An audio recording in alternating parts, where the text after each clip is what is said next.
தமிழகமெங்கும் கிளைகள் கொண்ட Annamalai institute of hotel management and hospital management படிப்பில் சேர்வதற்கான அட்மிஷன் நடைபெறுகிறது. தாம்பரம் அருகே மதுபோதையில் கார் ஓட்டி விபத்து ஏற்படுத்தியதாக கூறப்படும் தாவேக நிர்வாகியிடம் போலீசார் தீவிர விசாரணை நடத்தி வருகின்றனர். செங்கல்பட்டு மாவட்டம் தாம்பரம் அருகே இரும்புலியூர் ஏரிக்கரை சாலையில் சொகுசு கார் ஒன்று மற்றொரு காரை பக்கவாட்டில் மோதி நிற்காமல் சென்றதாக கூறப்படுகிறது. இதையடுத்து பொதுமக்கள் உதவியுடன் அந்த காரை ஜிஎஸ்டி சாலை சிக்னலில் மடக்கி பிடித்தனர். கார் ஓட்டிய வெங்கடேசன் மதுபோதையில் தள்ளாடிய நிலையில் இருந்ததாக போலீசார் தெரிவித்துள்ளனர்.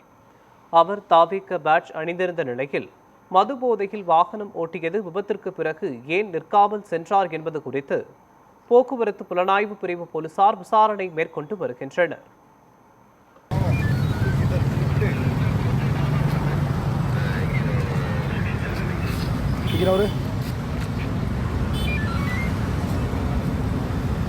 காசு கொடுத்து இப்பயே பயன்படுத்தி நான் வண்டி எடுத்துட்டு போறேன்.